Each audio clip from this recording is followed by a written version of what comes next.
अनंत कोटि दंडवत सतगुरु देव को। स्वरूप गीता के माणिक मोती,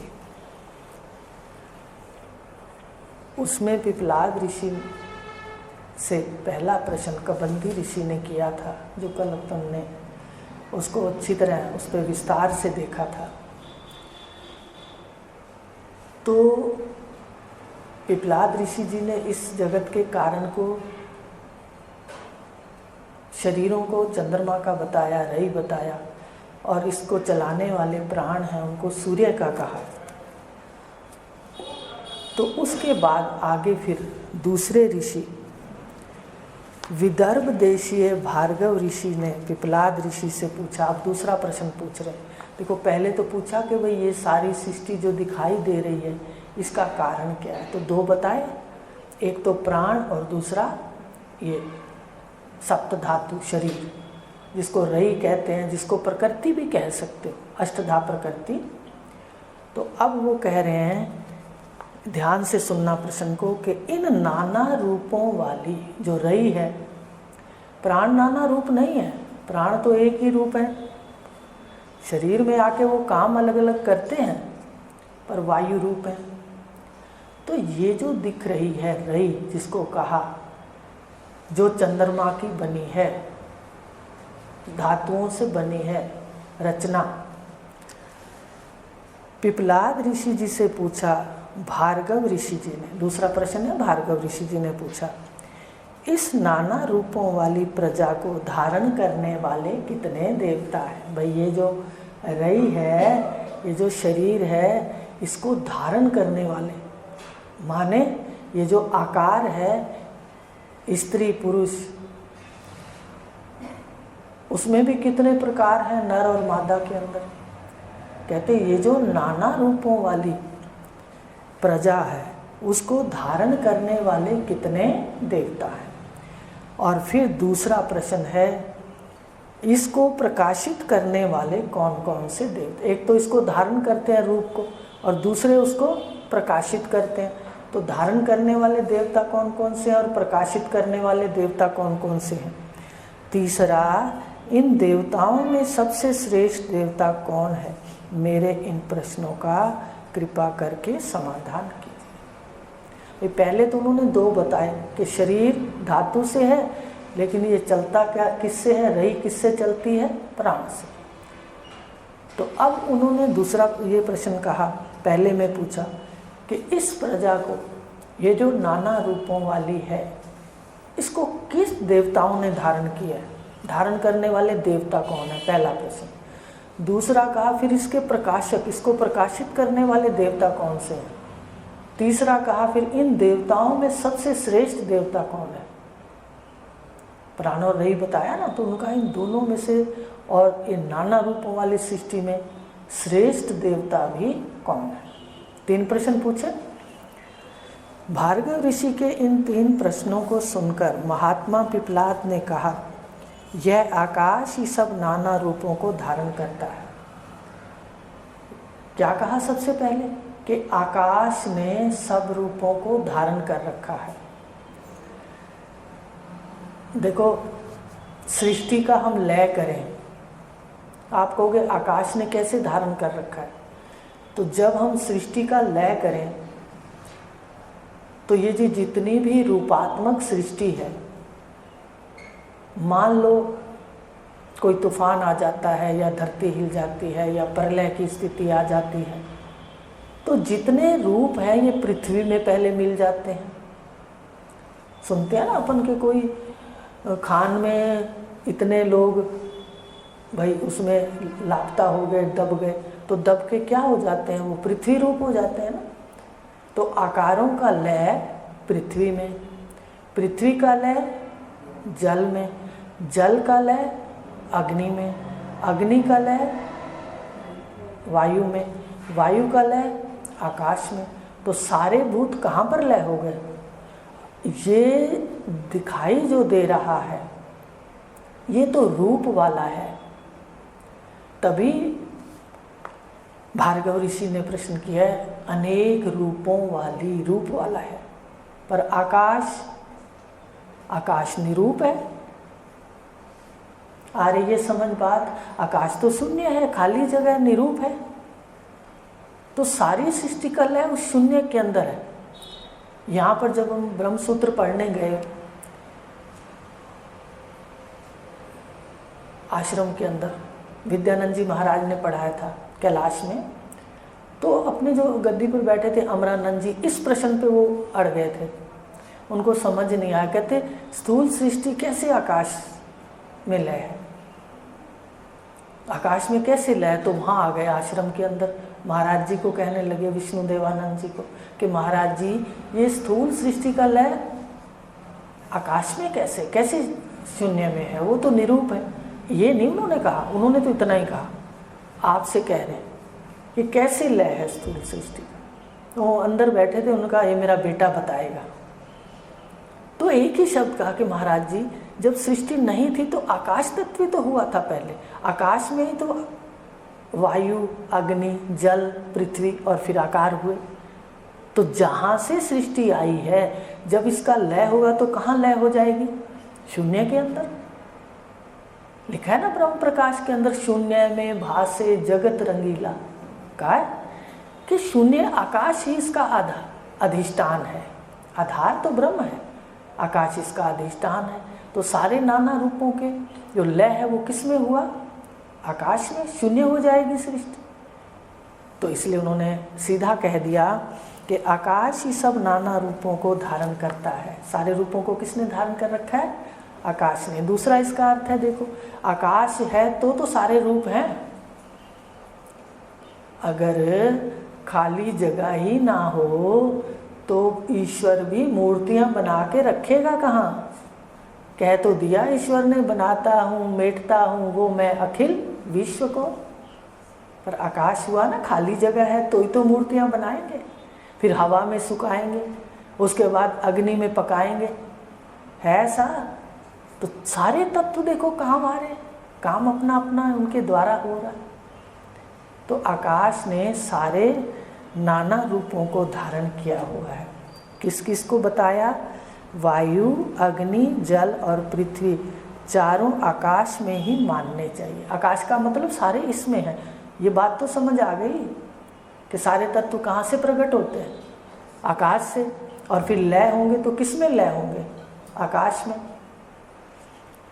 स्पष्ट रूप से देखा जाए तो अनेक रूपों को 5 महाभूतों आकाश, वायु, अग्नि, जल और पृथ्वी ने धारण कर रखा है।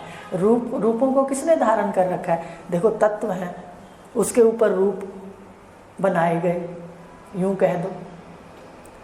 जैसे मिट्टी है उसके ऊपर ही मटका बनाया गया ना, ऐसे 5 भूत हैं तो ही तो आकार बने ना।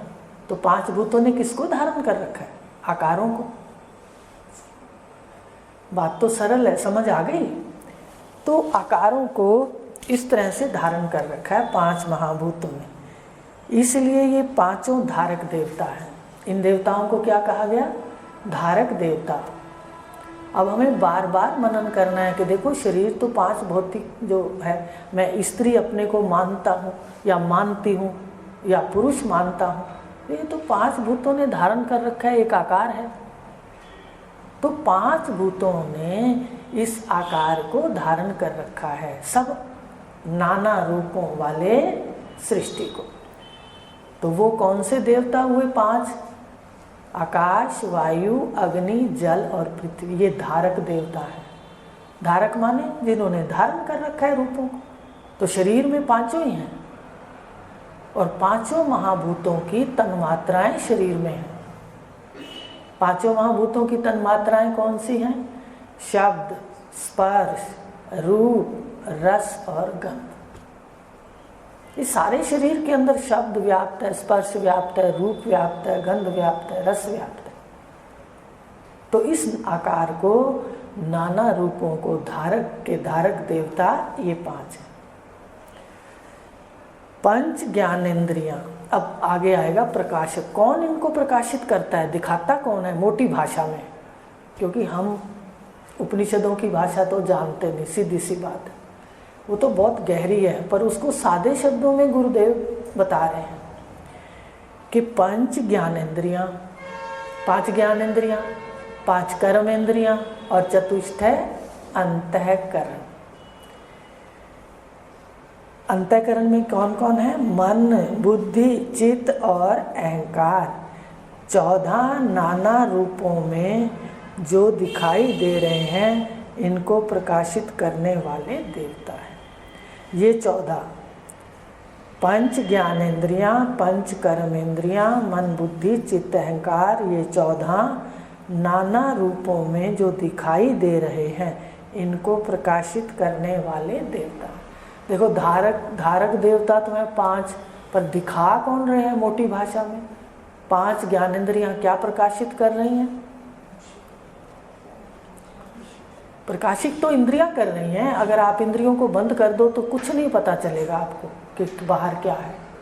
तो आंख रूप को प्रकाशित, आंख के द्वारा रूप प्रकाशित हो रहा है, कान के द्वारा शब्द प्रकाशित हो रहा है, त्वचा के द्वारा स्पर्श प्रकाशित हो रहा है, नासिका के द्वारा गंध प्रकाशित हो रहा है, और रसना के द्वारा रस प्रकाशित हो रहा है। कर रहे हैं या हो रहा है? हो रहा है। ध्यान देना इस बात का। कर्तापन तो इनमें है ही नहीं, इनके द्वारा विषय प्रकाशित हो रहे हैं। अब 5 कर्मेंद्रियां किसको प्रकाशित, इनके द्वारा क्या प्रकाशित हो रहा है? हाथ लेने देने को प्रकाशित कर रहे हैं, पैर आना जाना इनसे प्रकाशित हो रहा है, और वाणी बोलना वाणी से प्रकाशित हो रहा है, गुदा मल त्याग और उपस्थ जल त्याग, ये सब प्रकाशित हो रहा है इनके द्वारा। तो ये इंद्रियां और मन के द्वारा संकल्प विकल्प प्रकाशित हो रहे हैं, बुद्धि के द्वारा निश्चय प्रकाशित हो रहे हैं कि हमारी बुद्धि में क्या निश्चय पड़े हैं, चित्त के द्वारा चिंता भी हो रही है और चिंतन भी हो रहा है, ये प्रकाशित हो रहा है। अहंकार के द्वारा धारणा प्रकाशित हो रही है, अहंकार के द्वारा हर इंद्रिय के जो विषय हैं उनको हम धारण कर लेते हैं।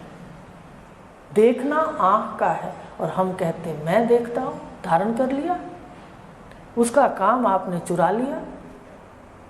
यही कर रहा है जीव, तभी तो चोर बनता है सारा, तो इसलिए 84 का चक्कर पड़ जाता है। आपको ये भी बताएंगे जब विषय है कि 84 का चक्कर है क्या। कहते तो सभी हो, मनन किया था घर पे, एक बार दिया था घर का काम होमवर्क में दिया था कि 84 है क्या, फिर से मनन करना, ढूंढ के आना अपने शास्त्रों के अंदर। तो ये जीव इसी तरह धारणा कर लेता है हर चीज़ की, करता संकल्प मन से होता है। ये कहता है मैं संकल्प करता हूँ, मेरी बुद्धि बहुत तेज है, मैं बुद्धिमान हूँ। बुद्धि तेज है तो बुद्धि का धर्म है ना, तू तो बुद्धि तेज है या बुद्धि मंद है, उसको देखने वाला है, जानने वाला है। तो ये जो इंद्रियां हैं ये विषयों को प्रकाशित करती हैं। इंद्रियां ना हो तो विषय प्रकाशित नहीं होते। अगर मन ना है तो संकल्प विकल्प प्रकाशित नहीं होंगे, आंख नहीं है तो रूप प्रकाशित नहीं होगा, गुदा उपस्थ जिसका जो भी कार्य है वो प्रकाशित ही नहीं होगा। इसलिए तुम असंग हो, दृष्टा हो, ये सारा इनसे प्रकाशित हो रहा है। और जब तक 14 इंद्रियां हैं ये प्रकाशित होता रहेगा, चाहे कोई ब्रह्म विद्या पढ़ ले, चाहे कोई जीवन मुक्त हो जाए, विधेय मुक्त तो सिर्फ राजा जनक ही जीते जी हुए थे। तो उसमें देखो कि फिर भी इंद्रियां अपने विषय को प्रकाशित करती रहेंगी जब तक है।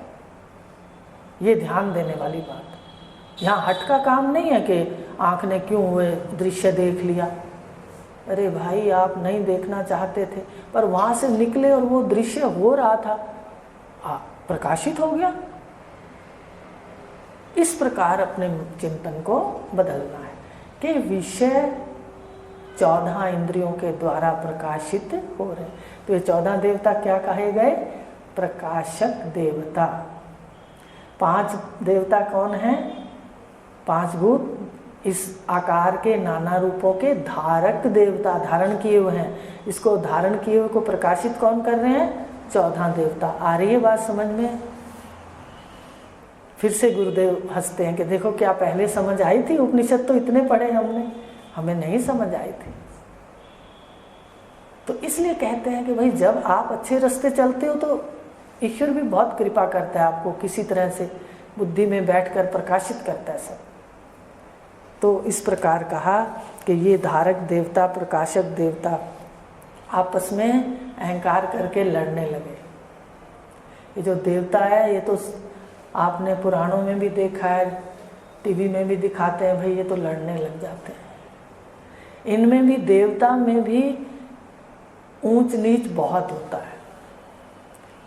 देवताओं में भी राग और द्वेष है। तो क्या आपने स्वर्ग जाना है? मनन करके आना। यहाँ भी राग द्वेष है, वहाँ भी राग द्वेष है, हम क्यों जाएं? यहाँ भी वासनाओं का है और वहाँ भी। सुनते नहीं हो कि इंद्र के इतनी अप्सराएं हैं और फिर वहाँ जाओ तो अप्सराएं बहुत हैं। इस तरह से ज़्यादातर तो यही बताया जाता है कि सब ऐश्वर्य हैं, यही है स्वर्ग में।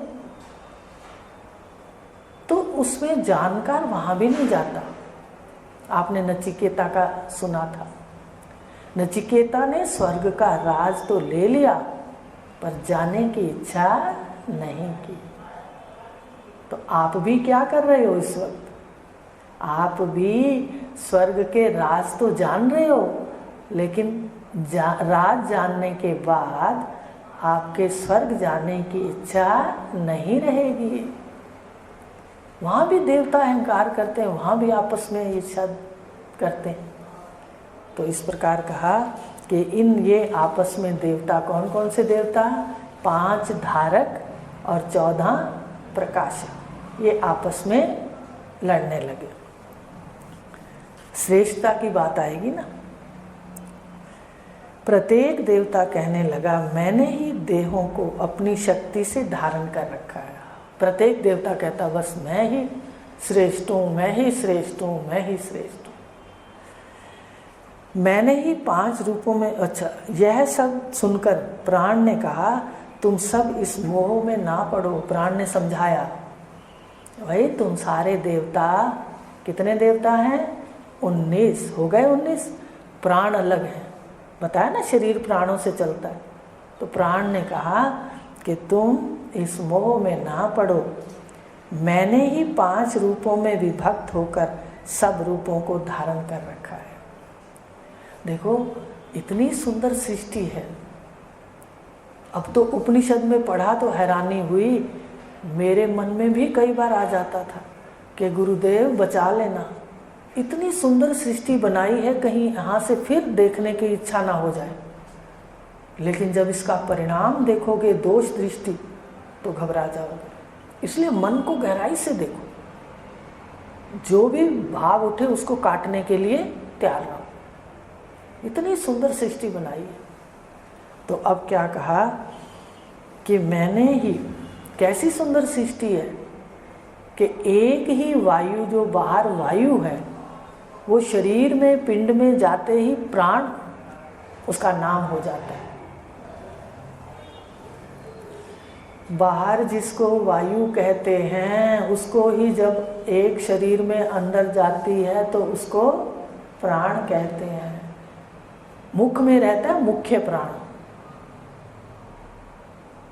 वो दोषों से ग्रस्त नहीं। बाकी उन्होंने कहा सब जो सृष्टि बनाई है, ये 14 इंद्रियों वाली, 19 वाली, ये दोष से युक्त है। प्राण को ही बताया कि वो मुक्त है दोष से। तो बताया कि मैं ही, प्राण क्या कह रहे हैं, मैं ही शरीर में 5 स्थानों पर बैठ करके इस शरीर का निर्वाह करता हूँ, इस शरीर को रखता हूँ, इसको जिंदा रखता हूँ। तो देवता तो माने नहीं, वो कहते हैं ऐसे कैसे हो सकता है। तो प्राण 5 स्थान कौन से हैं प्राण के?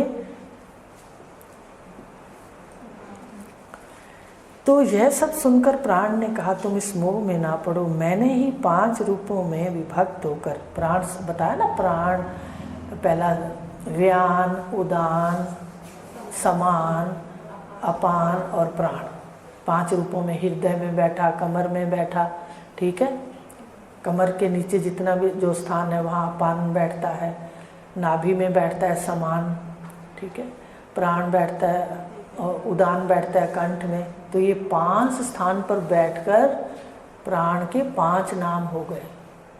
तो प्राण क्या कहने लगा कि मैं ही शरीर में जाकर इस 5 स्थान पर बैठ करके ये सारी सृष्टि को चलाता हूँ। देवता तो माने नहीं, तो प्राणों को गुस्सा आ गया। मैंने ही प्राण सुनकर प्राण ने कहा, इस मोह में ना पड़ो, मैंने 5 रूपों में विभक्त होकर सब रूपों को धारण कर रखा है। परंतु प्राण की इस बात पर किसी ने विश्वास नहीं किया। तब प्राण भी अभिमान पूर्वक इस देह के ऊपर की ओर बाहर निकलने लगे, गुस्से में बाहर ही जाने लग गए हैं। जब जाने लगे तो सारे देवता हलचल मच गई। आप देखते हो ना, जब कोई शरीर से जाने लगता है तो सारी इंद्रियां अव्यवस्थित हो जाती हैं उसकी। जैसे कोई भूचाल आता है ना पहले बाहर, ऐसे शरीर में कहते आता है।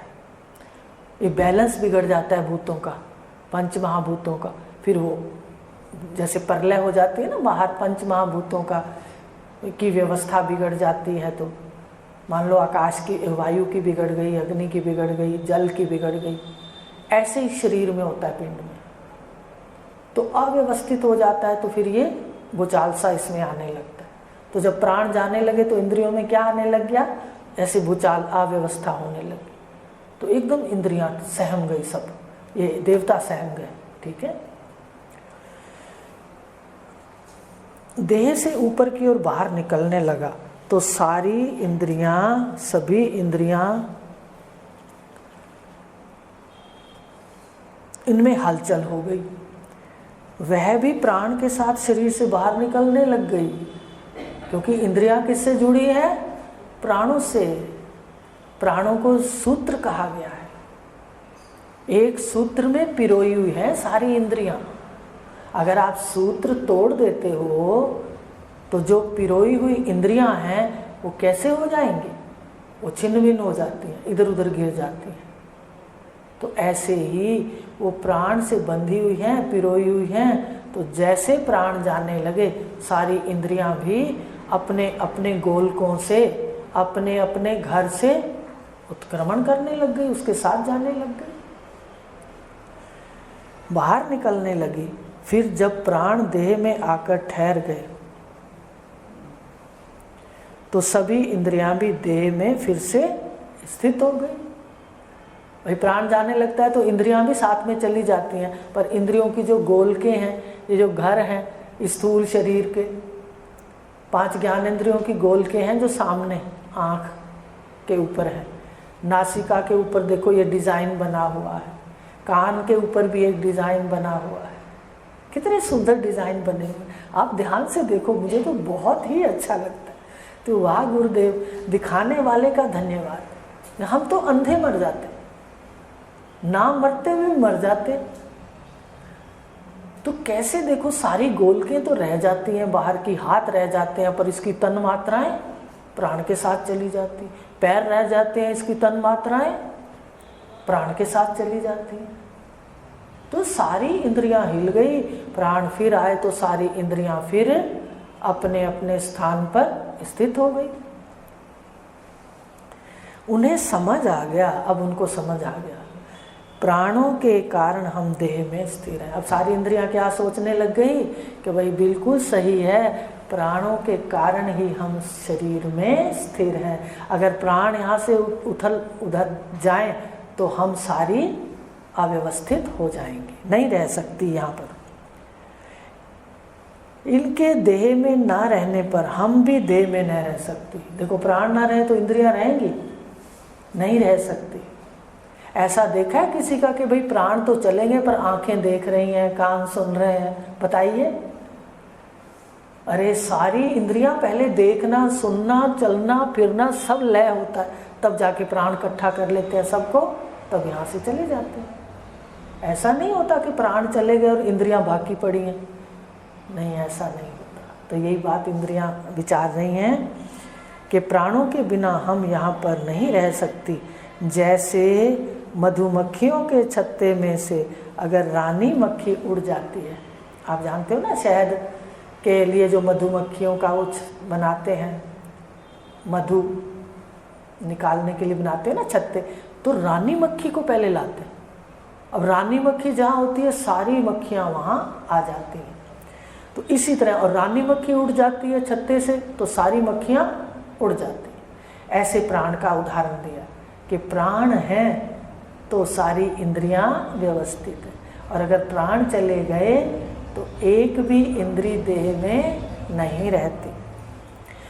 इसी प्रकार अगर प्राण शरीर से चला जाता है तो इंद्रियों को भी शरीर से जाना पड़ता है, उनके बिना वे सभी नहीं रह सकती। तभी उन सबको प्राणों की श्रेष्ठता समझ आ गई। सभी देवता प्राण की स्तुति करने लगे। अब उनकी स्तुति करने लग गए। ठीक है, हे प्राण, तुम ही सूर्य रूप हो, तुम ही पिंड और ब्रह्मांड को उष्णता प्रदान करते हो, तभी तो तुम विशेष रूप से शरीर से उत्क्रमण करते हो, शरीर की सारी उष्णता समाप्त हो जाती है। देखो प्राण किससे बनता है? अभी सूर्य की बात कही तो अग्नि है। मनन करिए, आपको उपनिषद में इतना खोल के नहीं बताएगा, आप मनन करो। प्राण को कहा ना कि तुम ही अग्नि रूप देते हो, है तो जल का प्राण। प्राण किसके हैं, किससे बने? प्राण जल के अति सूक्ष्म भाग से प्राण बनते हैं, बताया था। अग्नि के अति सूक्ष्म भाग से वाणी, ठीक है, और अन्न के सूक्ष्म भाग से मन बनता है।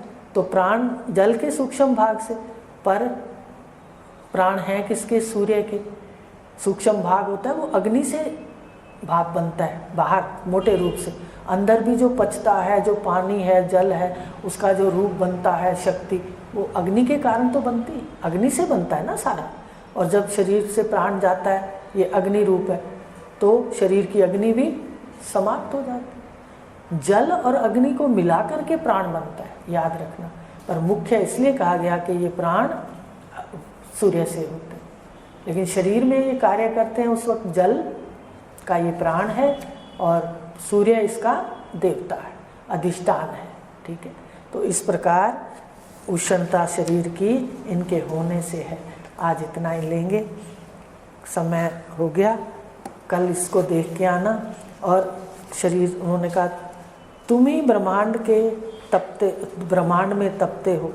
तपता है तो वर्षा होती है, बताइए। सृष्टि की उत्पत्ति जल से होती है, तो जब सूर्य तपता है, अब वर्षा बात प्राणों की आ गई। जब वो सूर्य तपता है तभी तो भाप बनती है। वर्षा कब होती है? सूर्य तपता है तो जल की वर्षा, भाप बनकर बादल बनते हैं, फिर वर्षा होती है, फिर पृथ्वी में सृष्टि होती है। बताया था ना 5 अग्नि वाला जो पढ़ाया था, तो उसमें वर्षा होती है तो कितनी जीवात्माएं उन बूंदों के साथ धरती पे आ जाती हैं, वो भी उसमें बैठ जाती हैं। सृष्टि की उत्पत्ति जल से हुई, पर जल जो बिंदु प्राण है, जो बिंदु है सृष्टि उत्पत्ति का कारण, उसका मुख्य आधार कौन है? सूर्य। सूर्य है तो वर्षा हुई ना। देखो, सूर्य है तो भाप बना, सूर्य है तो वर्षा हुई, और फिर सृष्टि में उत्पत्ति हुई पृथ्वी में अन्न की, और अन्न खा के वही फिर संतान हुई, जो भी पढ़ाया है आपको पहले। तो इस प्रकार उन्होंने कह दिया कि वर्षा ब्रह्मांड में तुम ही तपते हो, और वर्षा का आश्रय प्राण सूर्य के हैं, इसलिए उनको तपने के लिए भी कह दिया। तो आज इतना लेंगे, कल आगे लेंगे। हरिओम शांति।